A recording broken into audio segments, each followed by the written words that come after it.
is Thursday, June 4th in the United States and Canada, and this is a show called What Chaos from the Sports Interaction Studio in Boston, Massachusetts. My name is David Bean. I sit beside Pete Blackburn and holding it down back in the city of champs. Although, I guess, not to shoot our wad on our first topic, is it really the city of champs? Is Sean DePaz. Sean, welcome back to Buffalo. Thank you. What are you ain't talking got about? no hardware. That's what he's referring to. Oh, do you call award winners champions? I guess you would, right? I guess you could. Yeah. Usually, when you're a champion, you get an award as a result of it. Well, Yep. yeah. But that's not what I'm saying though. I'm saying, does getting an award automatically make you a champion? No, but being a champion gives Like you when an award. Macklemore stole that Grammy from Kendrick Lamar, he won an award. But- Is he a Grammy champion? He texted him afterwards. Shout out Jason Tatum. So, is it really stealing? I would check the levels on your mics a little bit. You're a little quiet. Did we not put it back on the SM7 settings? I Been a don't- lot check, of technical difficulties getting Check, readjusted check. back to the studio you're good now. today. Sound good. Okay, how are we now? Sound Check good. 1, 2. I fucking hate technical difficulties if we can avoid them. So apologies, everybody. You're just soft spoken today. You're we being did not avoid them. you're delicate. You're delicate men. You're innocent Sean's men going to be being soft spoken. Well, I mean, ain't a damn thing changed there. What's on the show today, Pete? Today on the show, let us discuss, perhaps, the outrage. We're outraged. I would say that Buffalo is definitely outraged. Buffalo is definitely outraged about Lindy Ruff not winning the Jack Adams before anybody won the Jack Adams. Yep. Buffalo radio was absolutely skewering people for suggesting anybody else could win it. Turns out somebody else won it. We'll discuss that. We'll also talk about keep your politics out of our hockey. That's a first. Yeah. Yeah. First time. I would say there's been a lot of keeping our hockey out of politics because Yeah, I was gonna say. I think it's more. Yeah, it is more that for stop, sure. Knock that shit off. some politicians are just keeping our hockey out of their hockey because their hockey is just AI generated. We'll talk about that later. We will talk about expansion flexes, PWHL expansion. There's some interesting protection behavior going on. We'll discuss that. Mhm. And then finally, hurricanes. Did I not finish writing that, Sean? You did not? I mean, I make some of these ridiculous enough that if I clearly fuck something up, there's no way that you're going to tell that I fucked it up. It was supposed to say No, Hurricanes I figured- hometown remix jerseys. Oh, I figured it had nothing to do with the Hurricanes, and so there No. was some kind of thing you had going there. I've been in here since 8 a.m. this morning, setting shit up, trying to get this shit floating again. And I didn't do it well, apparently, because there's now been multiple mistakes. But what are you going to do? I mean, we're good now. We're still good. We're just innocent Show men. doesn't start. I feel like show doesn't start until after today on the show. It's And also that like counts. that's not really a screw up because it just says hurricanes, and we are most definitely going to be talking about the hurricanes. Maybe. True. The only one that knows that it was a screw up was you, so you kind of exposed yourself. I think that, no, I think that chat, I hope, thinks highly enough of me to say that I wouldn't just make a topic But- hurricanes. Well, that's what I was saying though. You like it. You have so much potential with these things that you could have turned hurricanes into something that had nothing Yeah, to do with the hurricanes hurricanes, and then could it have- becomes a thought out thing again. Exactly. My friends and I, this was like 4 years ago, used to give teams nicknames that just like mutated until you couldn't tell what team we were talking about. And usually they would mutate to the point where they sounded more like a different team than the team that they were actually describing. But we don't need to get into that. We need to get into John Cooper winning Jack Adams for Coach of the Year. Lindy Ruff coming in second, and folks, this was a close one. John Cooper wins it, the champion, if you will. 226 points, 36 first place votes. Lindy Ruff finishes with 223 points, 26 first place votes.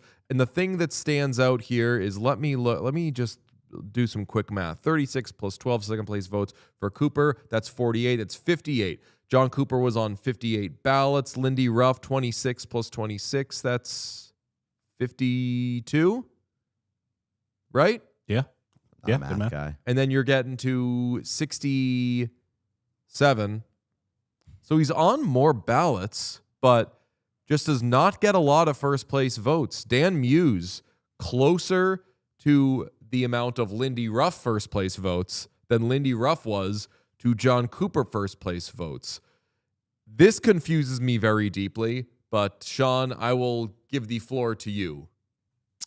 I'll say first, the thing that confused me, I think, the most, all due respect, was the 4 first place votes for Travis Green. Didn't understand what was going on there, really, if I'm being completely honest. I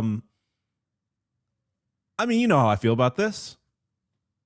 But when we were talking Lindy about Ruff this, should deserve that award. yeah, when we were talking about it at first, because this is not the first time this has been a topic of discussion on our show, the season was not over. But it appeared that based on Lindy Ruff leading the Sabres to the season that they enjoyed, he would be the coach of the year. They've struggled. They hadn't made the playoffs in 14 years. They got off to a bad start. Yes, he was the coach for that, but they finished first place in the Atlantic in a season where they were expected to do nothing of the sort.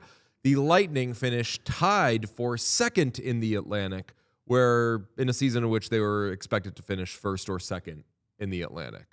Yeah, I mean, when And we they had the were first discussion and then pissed it away.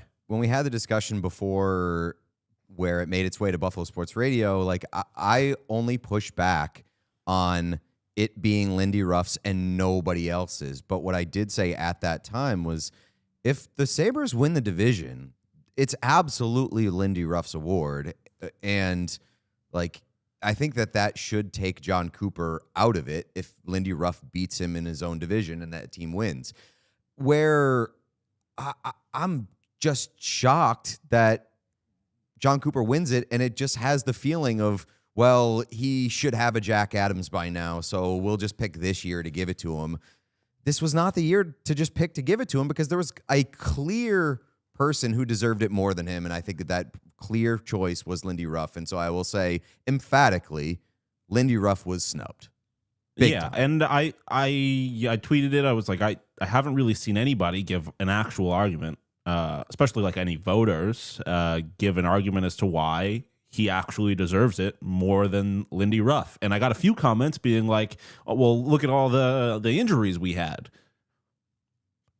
First off, generally speaking, it's the National Hockey League. Every team's injured. Secondly, if you really want to do that, I looked it up. Man games lost. Sabres have more. And they're going to say, well, it's the players that we lost. And of course, like Hedman, first off, the man game lost doesn't include the 5 or so games that our captain lost for like or left for personal reasons. And then you do like cap hits for injured players. It is more for Tampa, but by $1 million. Or $3 million, excuse me. So it's like, that's not a valid enough reason for me. Like, and if that's the one reason you have, and you're ignoring all the other context, it's just so clear to me that it was a Lifetime Achievement Award, and that's not what it's supposed to be. So that's annoying. And if Lindy hadn't won in 06, he would have won this one. Which, by the way, I think, fun fact, this is the second closest voting for Jack Adams since Lindy won by a point, I believe, over Pete Laviolette in 06. So you win some, you lose some, I guess, Lindy. So can we say, though, and you gave some information that fed this point, the biggest loser of all of this would be Rod Brindamore and his Carolina Hurricanes, because the last time Lindy Ruff won Jack Adams, it felt like 06. See, Hurricanes today on the show was Jack Adams chat. Not what you thought, was it? Exactly. You thought hurricane season was over? It might not be. You thought Lindy Ruff, Jack Adams chat was over? Never going to be. How did they Bednar chunked this get one. First? The whole voting thing, like all of the votes just suggest to me that like the broadcasters should be, I was joking, but not really. They're foreign assets and they should be treated as such. Like they are not approaching this in a way that follows like any sort of logic based on like what the award is, the listed reason for the award. It doesn't. Bednar getting votes doesn't make sense to me. Travis Green getting votes doesn't make sense to me. Like to me, there should have been a 2-horse race in between Lindy Ruff and Dan Muse. Personal opinion. That's another thing. And John Tortorella. John Buchgross voice. Look what he's done in the postseason. Look what he's done in this tournament. And I mean, there's even other guys. Like I was happy to see Torini's name on the ballot. Like that's a guy that I think is wildly underrated, and he got that roster finally to which is not to say this bad roster, but he got them to the playoffs. Like I know people don't like him, but like Joe Quenneville obviously did like a great job with the Ducks. Like there's like a 5 or 6 people I would say deserve it more than John Cooper. Which not to say that John Cooper's he's a good coach. It was a good season, but come on now. If it weren't for their last month of the season, I would absolutely say Quenneville over Cooper. Yeah, that's fair. Yeah. But this is, I mean, we've all been on this page. I was definitely on this page back in my voting days where can you believe he hasn't won one yet? Yes, I can, because he hasn't. Why? Yeah, Why do you bring he hasn't that up? been the best coach any given year. Are you about to say, and that's why I'm going to vote for him? Because if so, you shouldn't vote. It's the Glenn Close rule. Sometimes you get nominated a bunch and you never win. And do we laugh at you for that? Yeah, we laugh at you for it. But we're not going to just That's the way it goes, bro. That's why sports rock. And it goes back to the Macklin Celebrini thing, like why Macklin Celebrini should not have won Hart. No one shoot me. Because you should treat him like Macklin Celebrini, which is one of the best fucking players in the NHL, who at 19 years old was one of the best players in the NHL. If you just start giving him shit because you're like, damn, we love you so much, then you're not treating him like an actual superstar. You're not actually crediting him for what he's doing. Wait 2 seconds. That kid is going to go out there and earn multiple hearts. So don't give shit to someone who doesn't deserve it. Straight up. Easy. Yeah. Right? I mean, This one feels bad. I can't drum myself up the anger inside me to really care about Jack Adams too much, but it chaps my ass a little bit that Lindy deserved this and did not get it. Yeah, I mean that's just ultimate. Like you like to see justice served, and it wasn't in the situation. And the fact of the matter is that like nothing we can do about it. Like hard to believe that Lindy's going to have a better case over the next handful of years than he had this one. So like Lindy Ruff is going to have to he's going to live the rest of his life having one less Jack Adams than he should, and or maybe I guess I don't really know the context of 0506. So he's going to tie for second in the Atlantic next year and get fired. Yes. Oh, that's not where I thought you were going. Because he had a Jack Adams worthy season this year and then regressed and then got fired. I did see a lot of people in the chat saying John Cooper to the Oilers next year, because when you win Jack Adams, you typically get fired not long after. So John Cooper, get ready to speak. I don't know. You could also go to Toronto. There's lots of places you could go. Speaking of the Sharks, real quick, we have to mention that Sheng Peng reported the Sharks took Keaton Verhoff out to dinner. Mm-hmm. And from what I saw on social media, expectedly, Sharks fans were pissed. Sharks fans hate Keaton Verhoff. And it is magical that the Sharks are somehow in a position that their fans can say, no, don't draft Keaton Verhoff. The fortune of that lottery for this team and the odd hatred of a player who was the second best player going into his draft year and is now, fifth, sixth, something like that.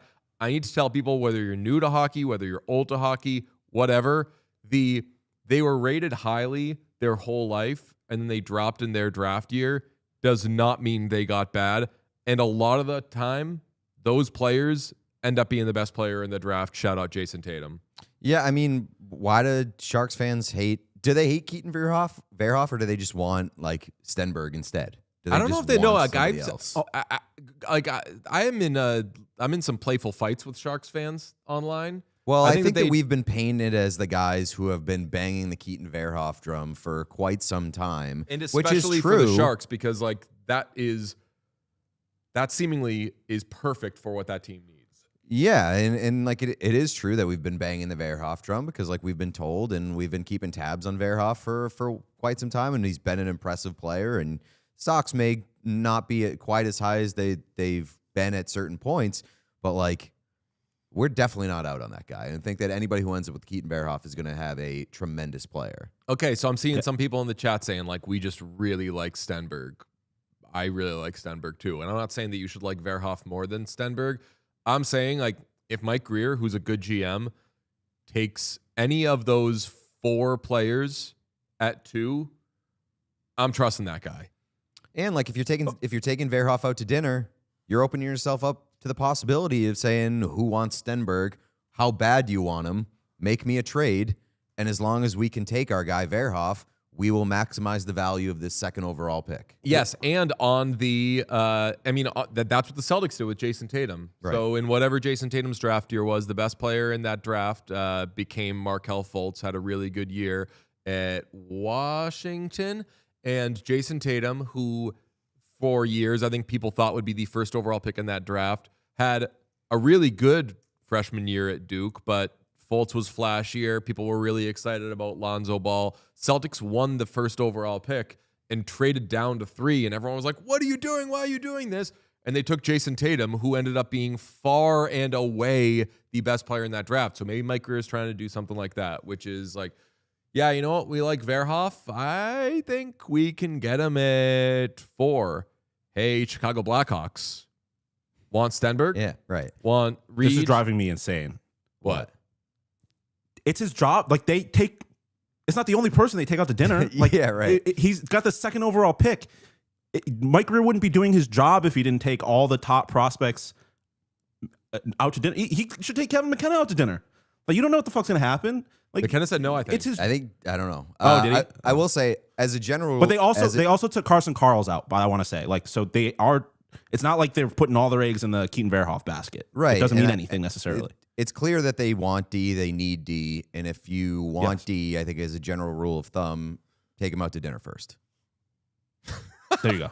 I wasn't sure if you were doing that on purpose, and then I was like, and then you landed it. Nice. he did that. You did that like straight enough that if you had said that with more energy or like more character, it would have been like a kind of fine lowbrow joke.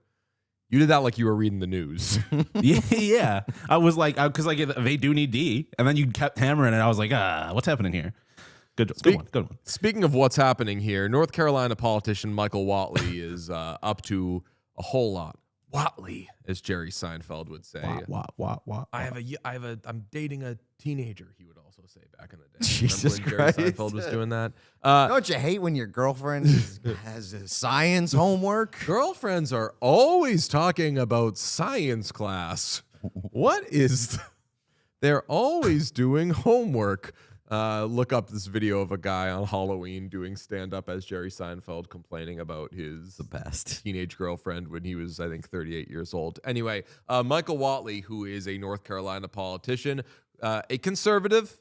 We believe Trump likes him. Trump endorsed. You go to his website. There's a big picture of him and Trump right on the landing page. Okay. Didn't need to say an ounce of that because I guarantee you everything we're about to talk about makes that painstakingly obvious. Well, during game 1, I didn't really care about this.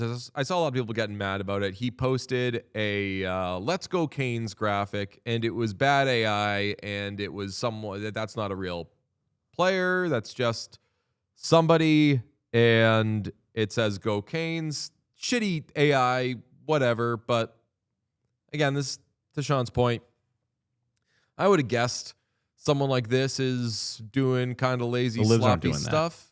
What's that? So the libs aren't doing that. They got their problems, but they're not doing that. I think the libs aren't doing that because they've been conditioned to be afraid of it, which, I mean, whatever gets you to behave the right way, right? Like, I think that the libs, once upon a time, were really excited about, I mean, when we started this show, we were like, so we can just type in, make something that looks like this, and then we get a weird cartoon? Sweet. And we did that for like 2 weeks. And then we were like, let's try to make it ourselves. It will look worse, and that will be more charming and better. So Tim Whatley just been hammering Tim Whatley. Sorry, Michael Whatley. Michael Whatley, shout out Bryan Cranston. He needs a shtickle of fluoride. Has just been hammering this AI stuff. So he had an event yesterday, and a reporter called Brian Anderson. Okay, Brian Anderson, who I have to pull up. We'll get to his shenanigans in a second, Sean. But Brian Anderson basically asked, do you know puck? Here it goes. I saw you post about the Carolina Hurricanes. Yep. Who are your 3 favorite Hurricanes players? You know, I think we like them all. Don't have a favorite player? Look, I think that's a team that's loaded. They're playing offense really well. I'm excited about how they do. And what about the graphic that was created yesterday? How'd that come about? And just a graphic that we created. You use AI for the graphic. Yeah, Was that we did. intentional? And can you talk about that as far as like the Canes and using Look at his their hands, name he's or so whatever? If there's nervous. any kind of issue there. Well, look, I want to see the Carolina Hurricanes win. I think it's absolutely great for the state, and I think it's fun that they're in the Stanley Cup Finals. And we did use AI. Last chance, can you name Thanks, one guys. Hurricanes Appreciate player? It gets Last better. chance to name one Canes player. Now check this out. Okay. No, Jacob Slavin. I think that this is a guy who has an outspoken faith in God. He works hard every single day and kind of represents the best of the sport. Did anyone tell you to say Jacob Slavin? No, we're good. Okay. Thank you. All right. Now, Nope, we're good. this made me find out who the hell this reporter is really quick. His name is Brian Anderson. He's a North Carolina politics reporter for the Assembly. Here is his Twitter bio. North Carolina politics reporter for the Assembly, hashtag Anderson Alerts creator, a.k.a. Buzzkill Brian. Fuck yeah, Brian. They call me Buzzkill Brian. I show up and I hold these politicians, these crooks accountable with such kill the vibe. questions as, could you name your 3 favorite Carolina Hurricanes players? And my personal favorite, last chance to name a Hurricanes player. Yeah. I mean, generally, I don't like the behavior of being like, oh, you like the Canes? Name 3 players. Name 1 player. But when you put a non-existent Hurricanes player, AI generated, on a graphic that absolutely did not need to be made for your campaign, just saying like, hey, there's a game tonight at 8 p.m., watch the game. I think it's a fair grounds to say, name 1 player. A single one. A single I one. also I get that people live different kinds of lives. I could name you an athlete on every single professional team in the United States. Like every professional men's team, at least, of the big 4. I couldn't do MLS. You are the senator of the state, man. You couldn't name a single one of the people that represent one. you. Just a single one. And also, Mr. Republican, you weren't paying attention to the Olympics? I just One of them won a gold. I think that him doing I can't name one. We're so loaded. We're so Yeah. loaded that I don't want to single. How am I any supposed to one out. choose? He did a pretty clunky job of deflecting from the name 1 Hurricane, sir. I mean, Did somebody tell you to say that? Nope, we're good. that is giving a little more progressive, though, if you think about it, because famously, Barack Obama had an even worse one of those. Do you remember this? No. Oh, I should have gotten the video for this. It's just dawning on me now. Barack Obama was asked about being a White Sox fan and like, who were your favorite players growing up? And he couldn't do anything. And he was like, well, and he was really filibustering. And he was like, and the truth is, I also liked watching the Cubs. And that was his answer. And I wanted so badly for someone to be like, sweet, who are your favorite Cubs players? Yeah, right. He had nothing. Politicians, I understand that, like, this guy doesn't watch hockey.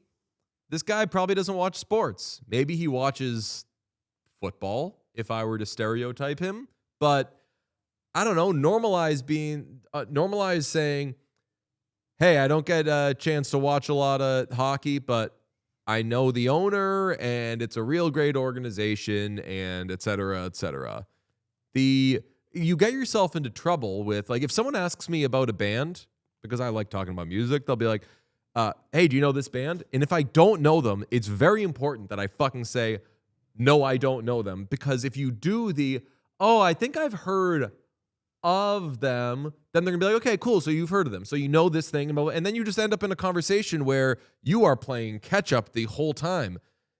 I don't know is a perfectly acceptable answer that, quite frankly, not on this show, but we should normalize. Yeah, and then, like, he didn't necessarily make the graphic to put out there. So, like, I feel like this all could have been avoided, but at the end of the day, Tim Watley, his name, I forget. Yeah, Michael Watley. Politicians lie. Michael Watley, yeah, this was way clunkier and way more embarrassing for him than it ever needed to be. I should not know that guy's name. It's probably a reason why you don't know his name. Tim Watley. Real quick, Tim Watley. Sorry not to go backwards. Did you mention during the Jack Adams conversation that 32 voters left Lindy Ruff off their ballot entirely? That was what I was trying to figure out. I knew there was some numbers game, but I just started doing math because I wanted to flex the old noggin. 32 Don't know voters how that did not left vote? him off the ballot entirely. Didn't give him a vote. Jeez. I know I think the Roy Cooper is the other guy running for Senate in North Carolina. Yeah. And he's Ran for Kane's president down. before. Ben Kane's down for a long time. I'm know a Ray Roy Cooper Cooper is? guy, I believe. What's that? What? I said I think I'm a Roy Cooper. If I remember correctly, he ran for president, and he was kind of cool. Or no, maybe he was. I think he was one of the Don't people say that politician's Kamala. cool unless you know for sure.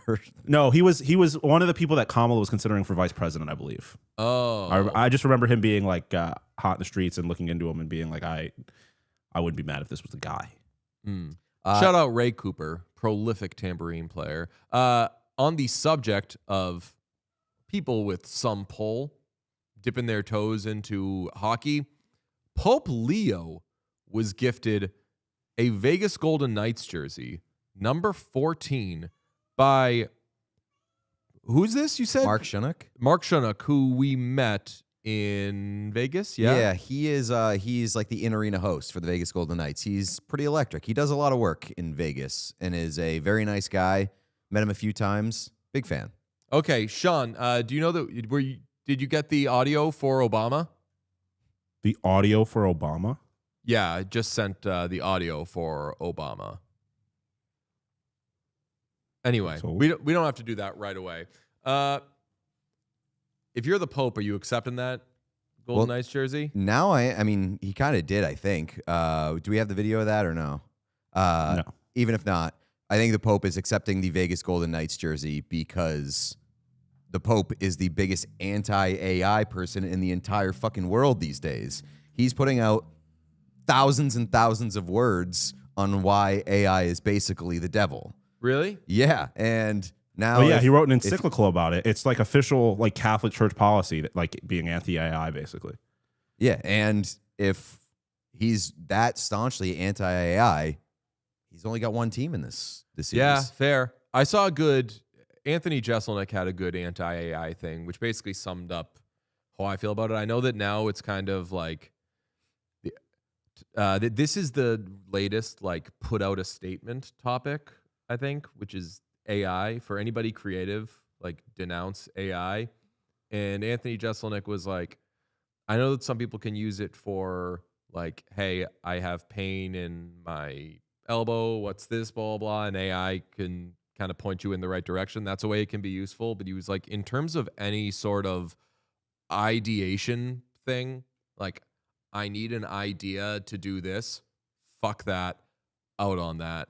He's saying like comedians are saying like, should you use it as a topic for a joke? We've talked about it, like how there are so many fucking programs now that are like, hey, this is an AI thing that looks at all your stuff and it says, hey, you make these kinds of videos. Here's an idea for a video you should do. Here's an idea. Shut the fuck up. You'll never be as weird as us, and you are not going to come up with something that is in our style. So not doing it. I know there are good places for AI, but keep it in your own house. We're weirdos over here. Okay? Sean, you got the Yeah. Obama? That's Yeah. okay. Well, shout out the Pope. Do you have Dan and Shay? I have that picture yet. Okay, Dan and Shay are performing before Game 2 today, and my mentions were an absolute disaster yesterday because a lot of people online decided that that is a picture of what chaos. They said that. Put it back up. I'm trying to find the mentions. I mean, I don't think that they were saying that that's what chaos. I think there was one person that was like, if you squint your eyes, it's what chaos. I think most of the comments were, that is DJ Bean. The guy on the left? Yeah, I mean, that's I do not way look more Yeah, I like mean, anything you like the guy on you the right. definitely don't look like the guy on the right kind of looks like me if I cut my hair. They're both. Are they brothers? I have Be no quite the height difference for I brothers. have no knowledge of Dan and Shay. Apologies. Me either. I don't. I do not. Who know were that the name. guy? What do we know about? It was the brothers Osborne the other day. Correct. Yep. I don't know anything about That's them a name either. I had heard Apologies before. to those people. I mean, I've heard Dan and Shay's name before, and I know that they are popular. I don't know anything about them. So I feel like there's too many blank and blanks, or like just Big two and names. rich. I Brooks don't and know. Dunn. what Brooks the and fuck- Dunn. Yeah, I don't know. Brooks what and the fuck Dunn, any though, of those shout names out. are. Respect. Thunder and Lightning. Shout out the film Song Sung Blue about a couple who starts a Neil Diamond tribute band, performs with Pearl Jam, and then gets hit by a car twice. That was a pretty good movie. I still Way need to more- see that Cars is a movie. good movie. Wait, Cars? Cars is a good movie. Neither of you have seen it, right? That's what you said? Yeah. I just added Crazy. Cars to the list of movies that I need to show Ellen. We have a running Have list you of seen movies that Monsters, Inc.? Ellen has not seen, and I have a long list checking off some James Bond ones, but I added Cars to it. And fun little fact, I need to see that for myself too because I've never seen Cars. Yeah. I've never seen Cars. I mean, like 2000 to like, or like, I was like 1995 to like 2015, Pixar absolutely dominant. Like all other movies kind of rock. there was a good Toy Story reference in a recent episode of Hacks. These two women who are wives of celebrity women, they're talking to each other, and one says, like, we're just a couple of trophy wives, huh? And the other is like, yeah, and you can see that it's getting hot in there. And one of them says, you ever think the trophies, you ever think that when they're in there asleep, the trophies hop off the shelf and do some stuff of their own? Play with each other. And yeah, play with each other. And the great Hannah, played by Hannah Einbinder, the Yeah. great, what's her name? In the show. Yeah. Fuck, I forget. Hannah Einbinder you- plays fucking Deborah Vance is her name. Yes. How am I forgetting her name? Deborah Vance. I was Ava. Did you know that? Ava. Like- Ava. Christ. No, so she says, you ever think the trophies ever jump off the shelf, have a little fun of their own, and like their faces are getting closer? And Ava says, like in Toy Story. Did you know That was a like, great I saw one- episode. I will say the AI episode I hated of Hacks this season, followed up by a very, very good episode. That one I have yet to finish. Yeah, so, me neither. Yeah, so you left off on that one? Yeah. Same. Good stuff. Shout out Cherry Jones. Also get in there. They're putting in some stars without going too crazy at the end. Much better season than last. So there's your Dan and Shay update. Obama update, Sean?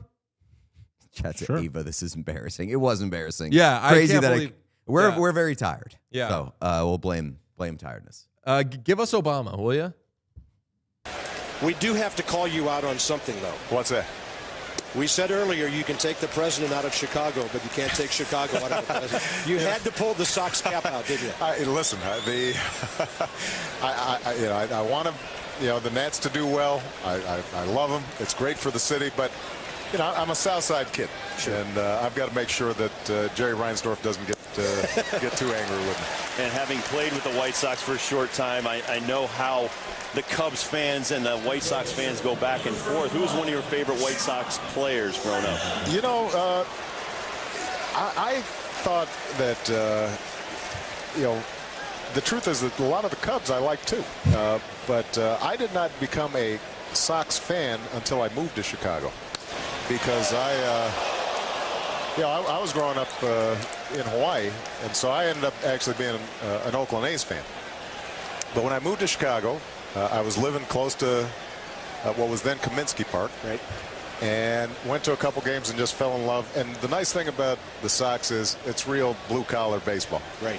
We always tease about the Cubs. They're up at Wrigley and sipping wine and Playing those day games. Playing those day games. They're having a good time. President. Crazy deflection. That is a politician, man. That is a politician. He said four He's so other fucking teams. smooth. He named every state in the country. And didn't name a player on any of the other teams either. I don't Like, know give me a if Ricky Henderson real Watley's quick. answer was better or worse than that, because at least Watley got in and out. It was very clear that, I don't know, I think that it's more clear that Obama had no clue of a single Chicago White Sox player that he could name. I think pound for pound, obviously Watley's was a worse look, but he was under fire. Yeah. And he had no friends there. That was a friendly conversation. If Obama was being pressed on that, I still think he'd find a way to come off a little bit better than Watley did there. But our man gave us fucking nothing. The one thing I will say that I hadn't really thought about is, like, how did Watley and his team not know that was coming? Like, you had been getting blasted on socials for that graphic of not being of real players. And matter of fact, people are in the mentions being like, that's not Seth Jarvis. That's not Sebastian Aho. That's not Svechnikov. You can't even remember one of those names that you saw people trying to use to shit on you. Like, I get Obama might not have been completely prepared for the, might not have been as much reason to expect the name a player thing. I think he probably should have been a little prepared too. Maybe a little bit prepared to talk about some kind of baseball. But, like, I don't know. I feel like the Watley certainly should have seen that coming. Yeah. I mean, Obama, is Michael Watley the next Obama?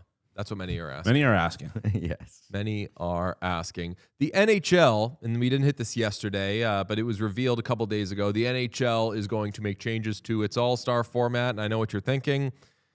Isn't the All-Star Game just the filler thing in between cool international tournaments now? Yes. But they're trying to make it a little more international to give you, it's still not going to hit like these real tournaments, but it's something. Yeah, I mean, they're doing a 3-on-3 tournament that's going to feature Canada, Finland, Sweden, the United States, and a world team featuring countries from outside of those other four. I got a good question from Zach Phillips yesterday on Off the Roster on the Nation Network. He was like, is this too much international stuff? Like, is it watering down the international thing? And I think it's fair to ask. I don't think it's truly going to matter all that much. Like, nobody's going to be like, I'm not going to watch the Olympics because they have the NHL All-Star Game internationally. But I do understand the NHL's point of view, which is probably, if we want these guys to try, like, let's tie in some national pride, because they're not going to, Kucherov's not going to go out there. I guess Kucherov's a bad example because he is in Russia and he'll be world. So it's not officially tied to the Russian flag. But, like, I think that it reflects way worse on somebody if they go out there wearing the Canada jersey and they lollygag around in the All-Star game, especially versus Canada, like the Pacific Division uniform and lollygagging around out I there. think that what Zach asked you is really smart, and I think that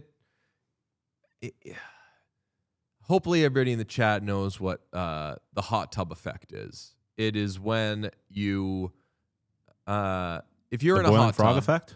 What's that? I said the boiling frog effect. If you're in a hot tub, after a while, your body is just used to the temperature of that water. If you get out, jump into the pool, which is cold, then get back into the hot tub, it feels crisp, hot, and amazing.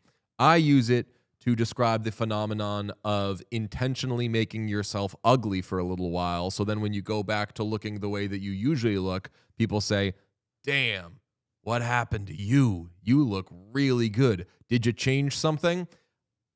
I think the NHL and hockey as a whole might be wise to hot tub this thing. Have a useless, nobody cares about it thing like they had in Toronto in the years that you're not having international competition. So when you do have the real international competition for four nations, World Cup of Hockey, Olympics, whatever it may be, people are all in. It makes it pop more. Yeah, and I also just think that, like, the goal of the All-Star Game should not be to make the players care more. The goal of the All-Star Game should be to have as much fun as possible. And to make the audience care more. Not about the players caring. Right. Yeah, and but I mean, those things are obviously connected. Like, not always. Like, I think that the All-Star Game typically is at its most entertaining when there's a strong mix of effort, but also like whimsy. And that's going to be what I'm looking for there. And then for the skills competition, I think they went the right route for the skills competition. 100%. Was basically turning it into a young guns event where everybody competing in the skills competition are going to be 25 years or younger. And that's an awesome way to get people who are probably going to care about it, probably going to be creative, and also elevate the young players in the sport and get them a little bit more name brand recognition. And again, if this is about getting people to watch it, then saying, hey, we're having a Macklin Celebrini night. Everybody who yells at me when I say anything about the Sharks is going to be all in on that. So many of the newer hockey fans are all about the young players. And I'm sure that there are newer hockey fans who are like, hey, I really like Sidney Crosby or whatever. But there is so much excitement and there are so many parasocial relationships with the young players, the Mac Will phenomenon, the Connor Bedard, like all of these young players. If you say we're having a night of that shit, they will come. Build that, they will come. Yeah. I mean, the skills competition is going to rock, I think. And like we said when this first got revealed, my favorite part about that is the most clear, go fuck yourself, you're never ruining our event again, Nikita Kucherov thing. Like, they're not going to allow a jaded vet to come in and torpedo the whole thing, which is good.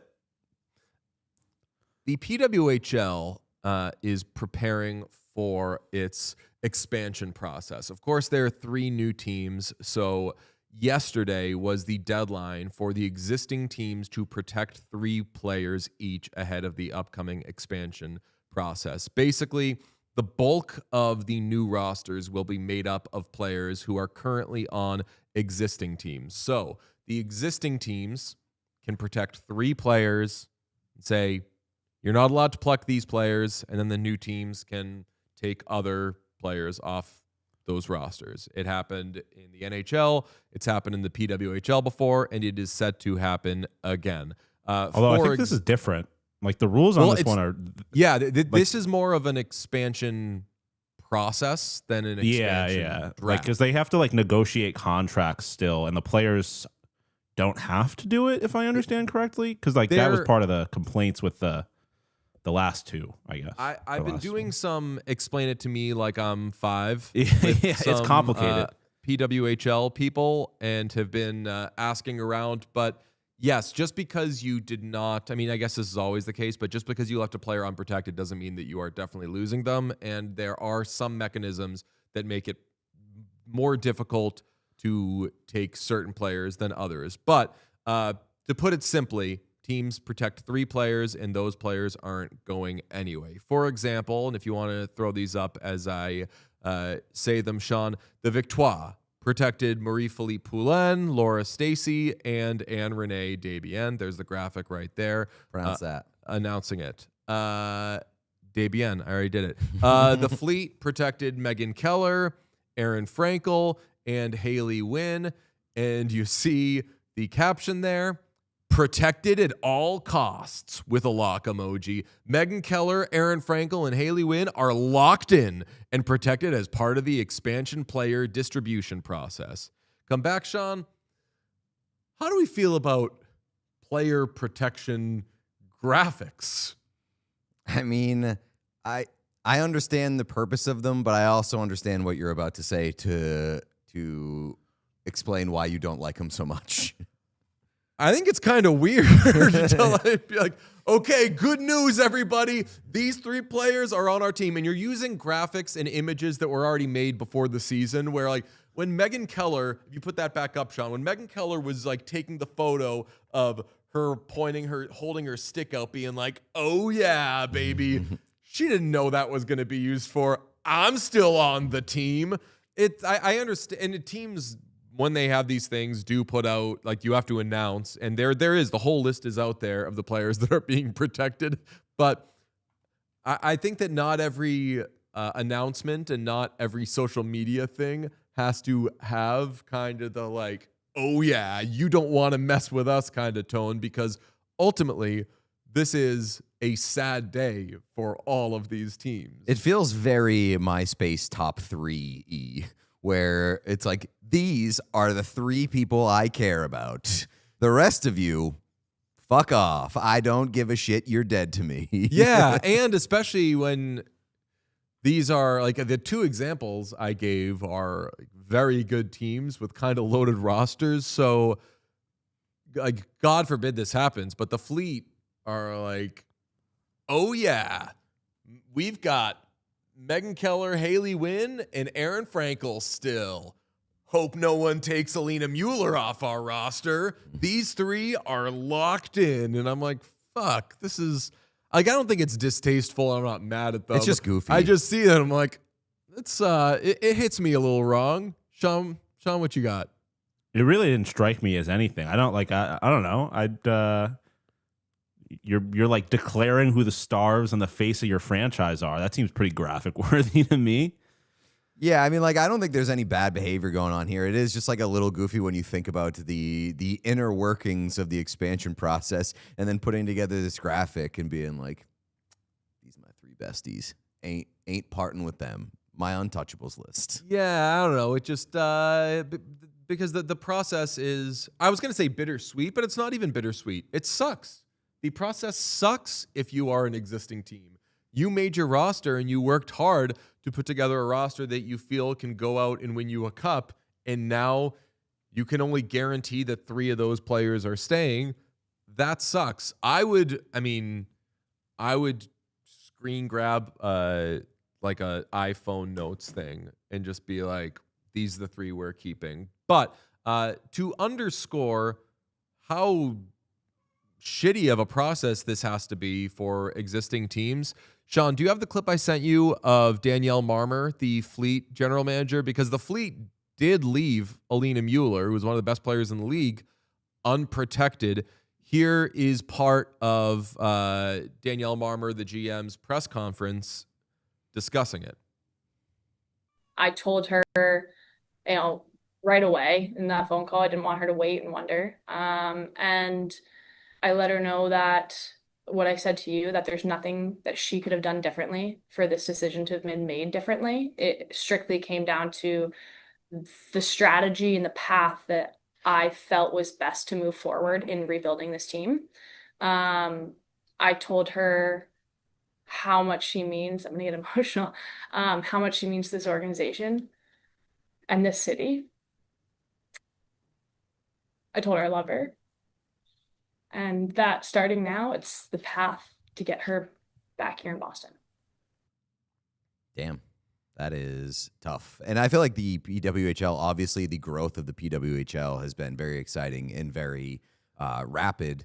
But I think it's left a lot of people in a tough spot in terms of like people involved in the league. And, after the expansion draft last year, we talked to a few people that were not happy with the way that the expansion draft played out. And I think that that's why they tweaked it to serve the players a little bit better. But I mean, you're going to have players across the league who, through no fault of their own, have had to bounce around several times and uproot their lives because the league is growing so fast and the expansion process is forcing them to bounce around. And that is a little bit of a bummer. Yeah. And it's punishing like the existing teams over and over again because they're just plucking good players from their roster. Exactly. It's like, oh, so should I have not tried to be one of the first teams? Should I have just waited until the league had grown a lot and players had developed? And if I come in year 6, where the league is definitely going to be way better and healthier and stronger in year 6, and I'll just take players off of those rosters and then bang, I don't have to go through as bad of growing pains as other teams.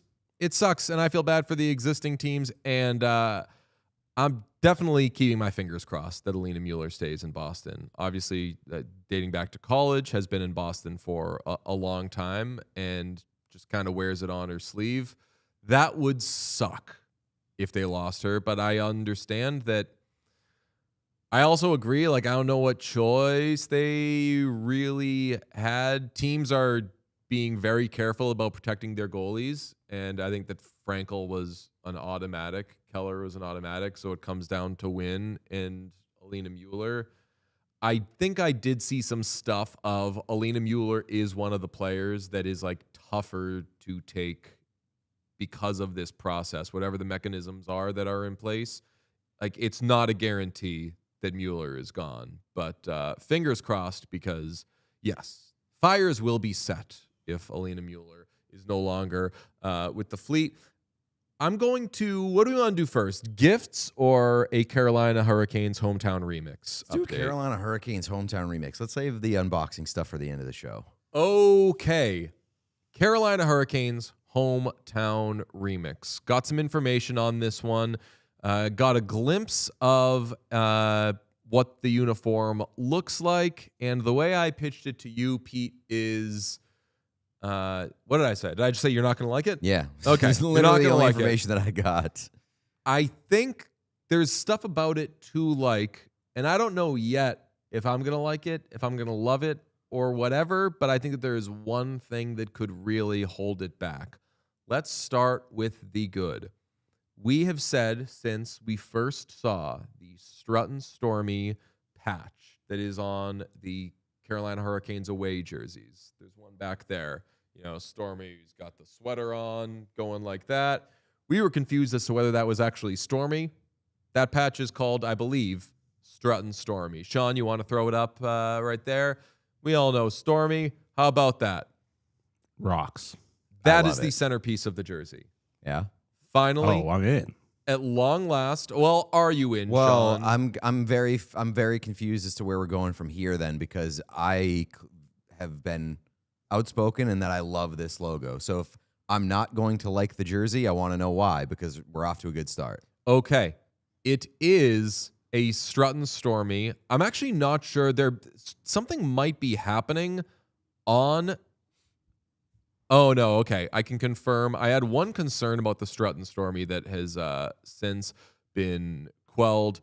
So, Sean, if you want to put back up that Strutton Stormy. It's Strutton Stormy, but, and here's the but, on a dark gray jersey. I'm fine with that. Yeah, I gotta see the rest of the jersey, but like the logo is white and red, so it Right. pops better on a dark background.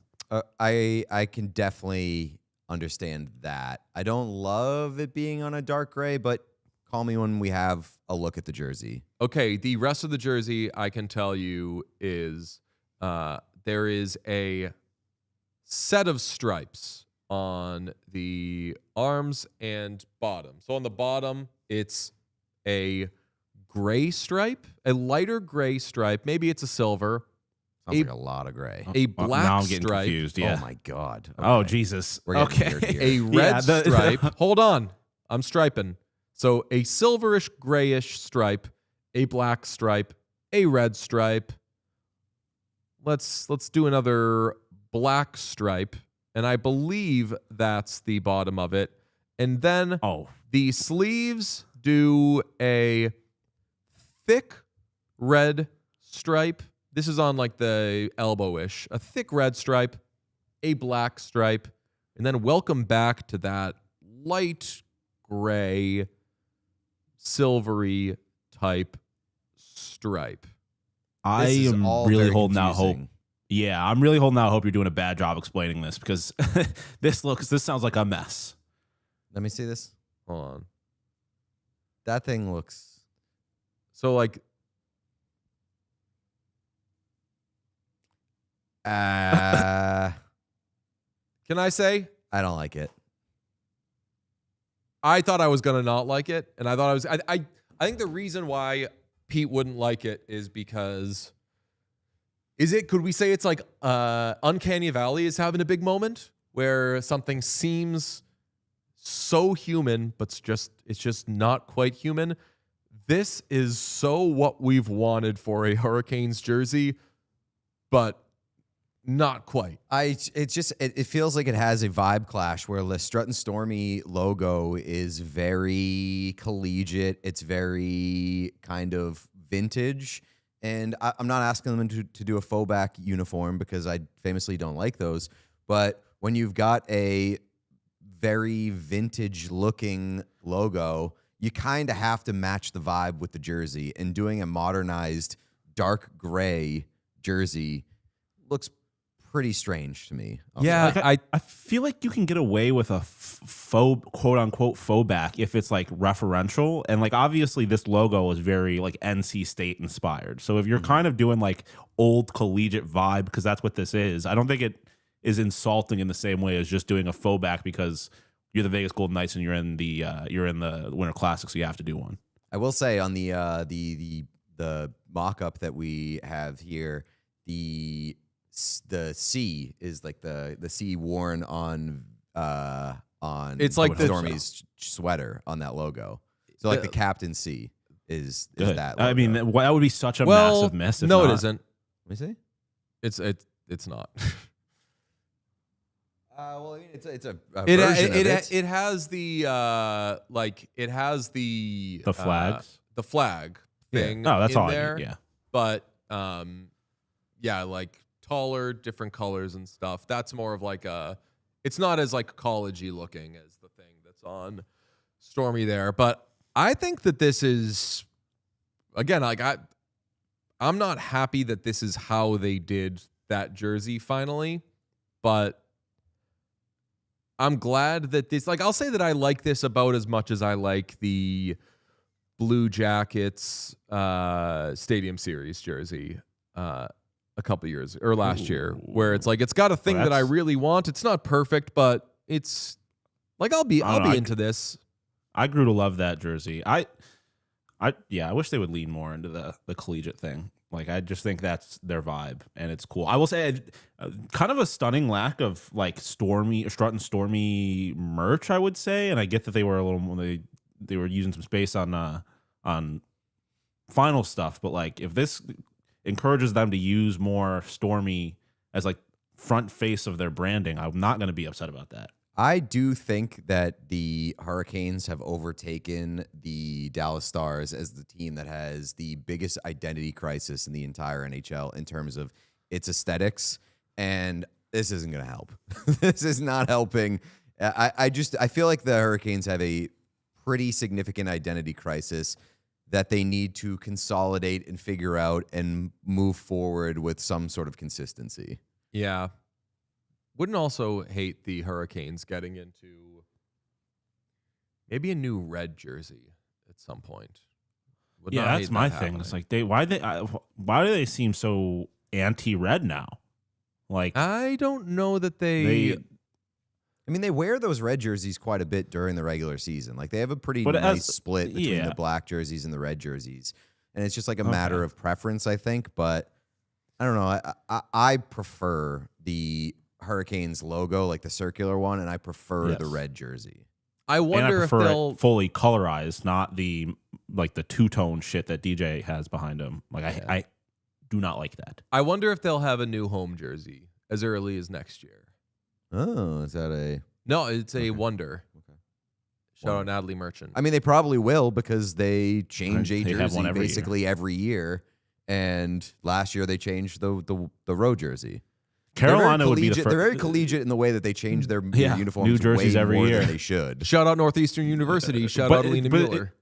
It's a parabola. It's like if you do it, they are in like an uncanny valley area of changing their jersey because they don't really change their jerseys. They just kind of like move around how they use them, and they just like if they had like fully new jerseys every year, like Premier League style, I'm back on board. That's cool. Like, that's a little different. But the fact that they just are like, we have this jersey that's our alternate, and now it's what we're wearing in the Stanley Cup, and this outdoor jersey that we had a few years ago, we're flipping the colors, and that's our away jersey. Like, I do think that's weird behavior. It feels like they do a lot of like beta and alpha testing and soft launching identity stuff where they'll like introduce it just on a certain jersey. Like, they soft launched that logo on the Stadium Series jersey. Then a few years later, they come out and they make that on their road jersey. And I feel like they just kind of introduce things for one particular jersey and then let it carry across. But they constantly do that, so there's really nothing that ever sticks. Here's one. if you were to take away the things that obviously indicate the manufacturer, the bumps of the Adidas, the collar of a Reebok, et cetera, et Or a cetera. Nike.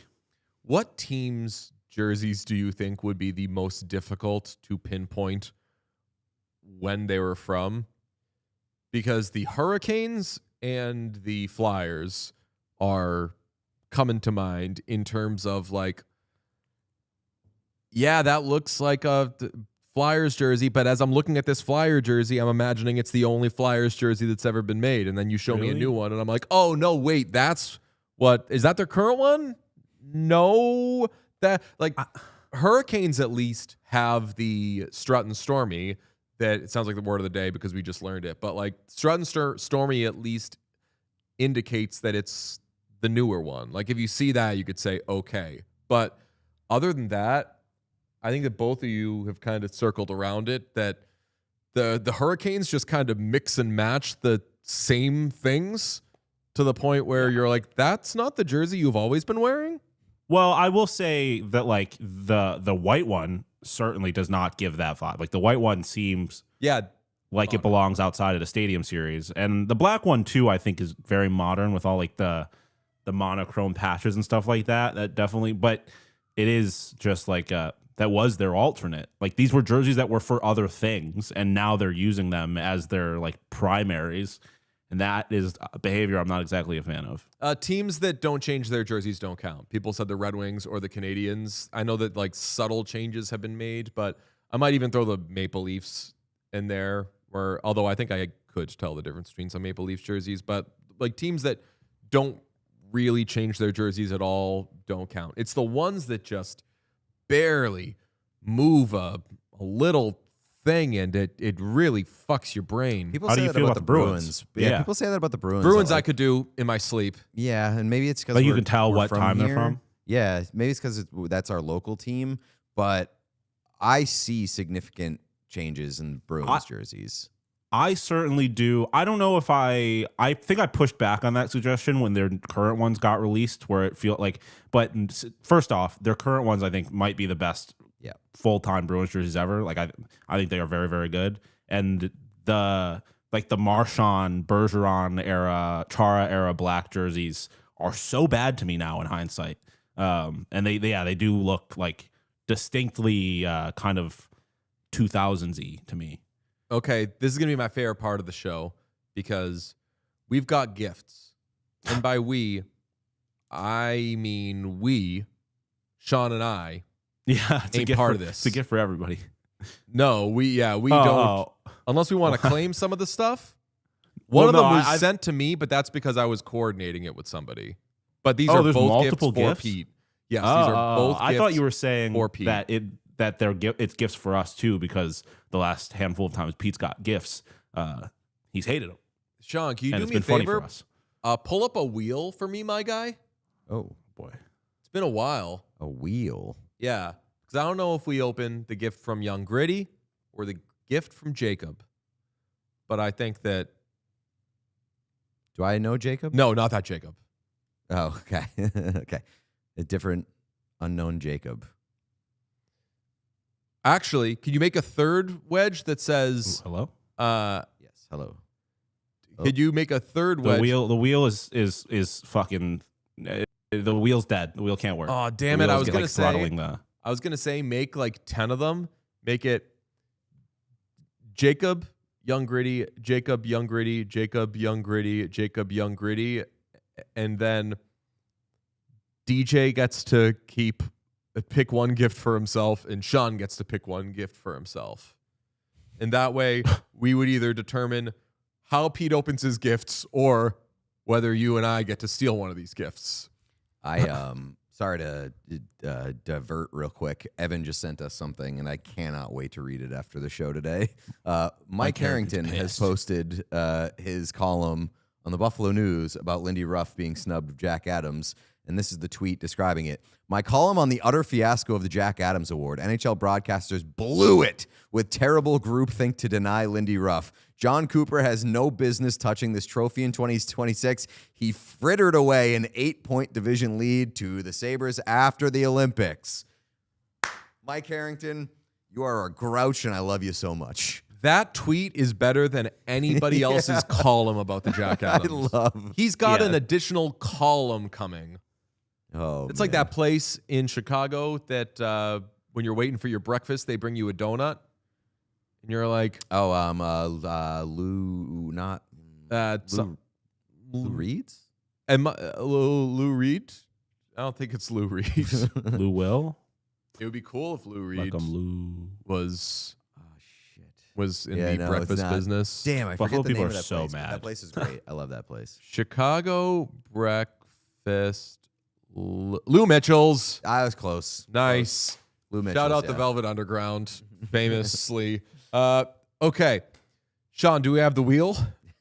No, I said the wheel. Stop terrorizing Sean. Can I do the wheel on my own computer? I'm trying to get us to steal these gifts. Although just steal the gift. I'll just let you pick. You be the wheel. Pick the jersey that I've opened first. First, ask what I would pick to steal if I won the opportunity to steal. I think that you would pick the one that's coming from the person that you know. I would choose to steal the gift from Young Gritty because that would just make it funny if you keep not getting anything good from Young Gritty. Sean, what would you steal? You don't know either of these, right? No, I have no idea what's going on. And I don't know who the other person we're talking about is, so I'm gonna say Young Gritty. You don't know Jacob? Maybe. I don't know. Sean. Open Young Gritty first. I believe that this is Young Gritty's. All right. Young Gritty has only sent me gifts that basically make me want to die. So I'm very curious to see what this is because he said that this one is not as bad as the others that he sent. But the others that he sent have been so bad that it would be hard to be worse. All right, so here we go. Okay, so it's a Bruins jersey. You're stealing my swag. That's the kind I have. It is the Centennial era Bruins. Is it the Brad Marchand jersey? I don't see it. No letter. There would be a C on that. Oh, my goodness. I think I know what it is. Oh, okay. All right. It is a Centennial Bruins jersey. Oh. And it's a Jacob Lauko jersey. Oh, my God. Hell yeah. All right. That does excite me. This is my guy. Lauko. Stocks have gone down over the past few years a little bit, but Lauko pre some not amazing tweets. But this I was is going to say, do not look that guy up. Marking a period of time in which I was.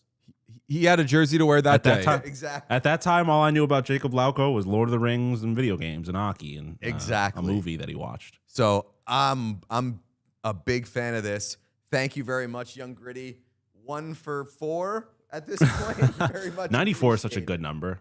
Hell yeah. Yeah, that is good. Somebody's wearing that now, right? What's 94? Is that Minton? Is that 91? what I say? No. Or is Hutsnadinov? Let's see. Bruins. Maybe roster. I'm making it up. I don't know. Who all wearing 94? 94. Oh no, Hutsnadinov is 92. No, and Minton is 93. No one's wearing 94. So welcome back. Why do I know Murat Hutsnadinov's number? Kind of because we're more of a Hutsnadinov show than most. Corey Wong came on here talking about Hutsnadinov. Sean getting the number wrong and being like, why do I know that person's number? Why am I even close? Why do I know that he wears a 90-something? I should know who Murat Hutsnadinov is. Respect to Murat Hutsnadinov. Brother. Someone suggested that Young Gritty got you the Lauko because it associates you with current Lauko and ties you to it aligns you with his political beliefs. Things that we disagree with.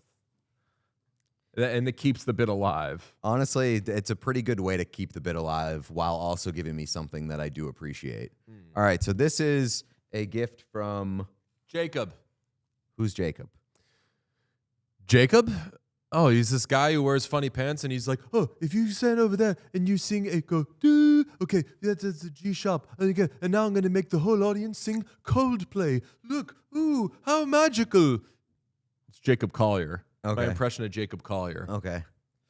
This is a different Jacob, I'm guessing. It's a different Jacob. All right. Jacob Collier is very talented. What a fucking square. Respect. Do I open the note Let me first? check it. I get gifts and he immediately rips it out of my hand. You're about to rip it in half. It's to me. Is it? Dear DJ, Okay. Pete, and Sean. Oh, wait. Feel free to read this on or off the air. Totally recall. Let me go. It says, He said, it's to me. And then it says, Dear DJ, Pete, and Sean. Yeah. What's that face for? yeah, it's to me. So it's rectified through DJ, blah, blah, blah. It's a very nice note about how much he loves the show. And he references PD coming on. It's a very nice letter. Okay. All right. Let's see. All right. This isn't a jersey. I was like, is that a Stars jersey? What's happening there? It's not a jersey. It seems to be maybe like a framed something or other. Oh, wait. The reason I grabbed it is because I didn't know if it was going to spoil anything. Okay. I have a feeling that I might know what this is based off of the wrapping. This is wrapped like it might be a vinyl, which suggests to me that maybe it's the Disco Darling vinyl. Oh, that you struggled to get? That I struggled to get. In which case, I would be very, very excited. Do we have scissors somewhere? We have. I'm not doing that. Why? It'll help open it.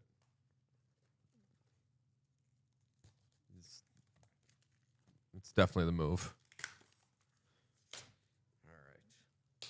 This is wrapped very tightly by Jacob. Could be opening it better if you cut it with something.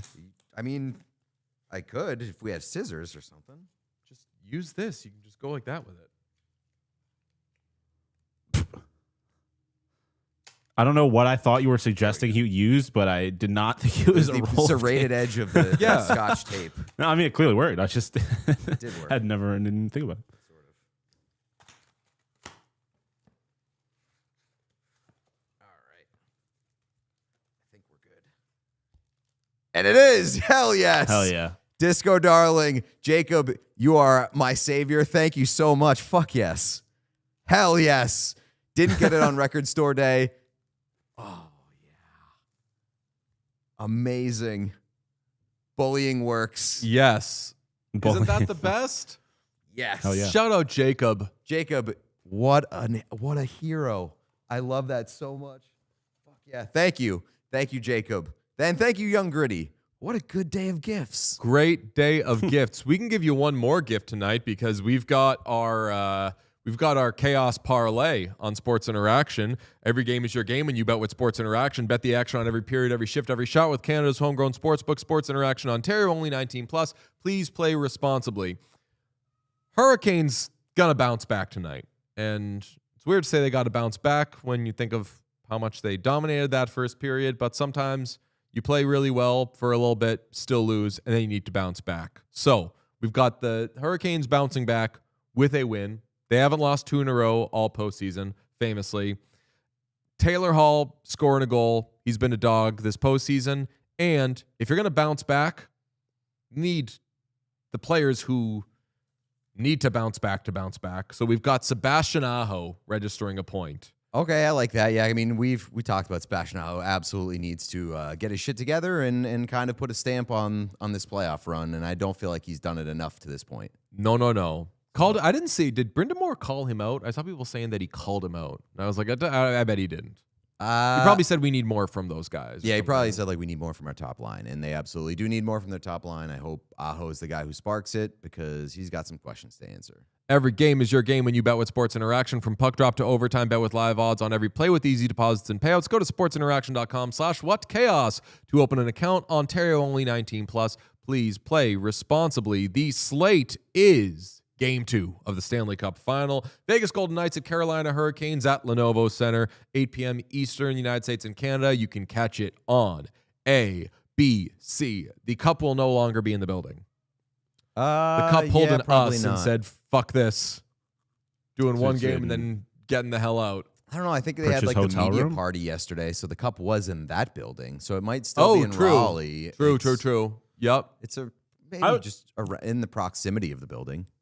Why not? Like, they just send Phil Pritchard home with it? Like, because there is no real reason for him to travel to Vegas with it, I suppose, unless I guess Vegas is up 2-0 tonight. Yeah, but I don't know. Like, where I wonder where it is right now.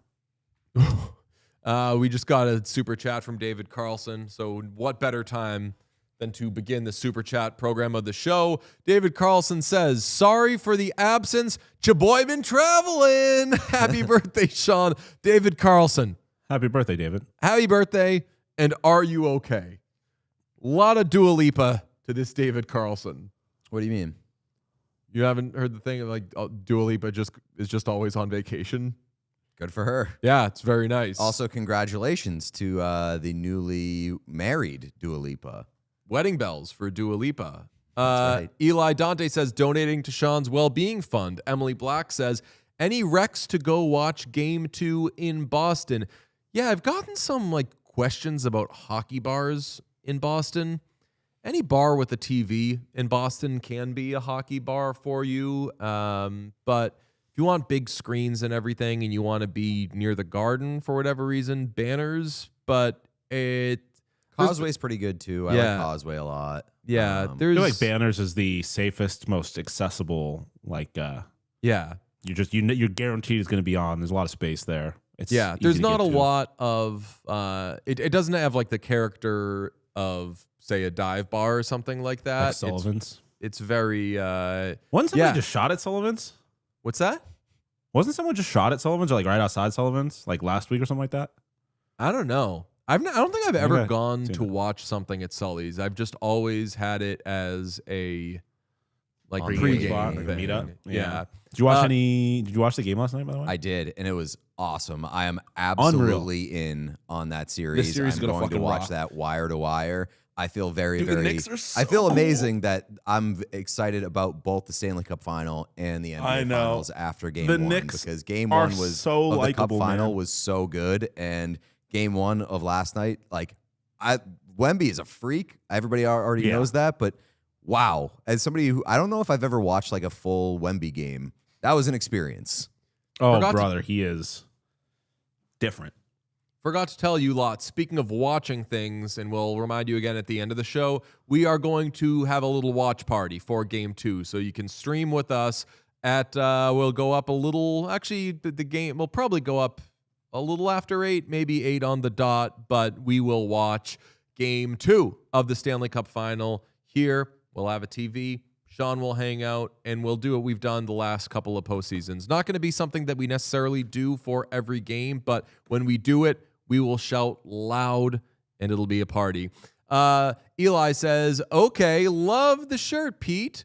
Cooch Chaos says, I know how Buffalo fans are feeling after seeing Cooper get snubbed 3 times in the past. Have to say, it's nice being on the side of the snubbing, though. I will say, when your team gets a call that is really bad, it's a little nerve-wracking because you're like, my team needs to score on this power play for real because there's going to be a makeup call. Kazamon says, big fan of name 3 players being directed at men for once. Terrific. True.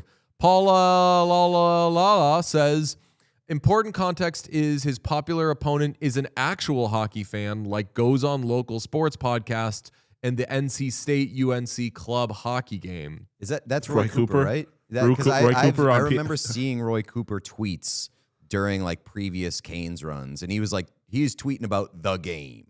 While we're going through super chats, by the way, everyone toss a big fat like on this video. I know we've had a good audience for this show. It's been a really good time. Jose on the air says, my comment was about them also having a song called Tequila they could perform considering the last game ended with the other Tequila, but DJ 2.0? I think that's about Dan and Shay. Dan and and Shay have a song called Tequila. Got it. Is that Tequila Makes Her Clothes Fall Off? I know that's a song. Not my favorite. Soap Cilantro says, what chaos letterboxed when? I've said this before. I think I'm going to be forced to fucking get letterboxed because people who don't know us think that like Pete's a movie guy and I'm not, because Pete has Letterboxd and I do have Letterboxd.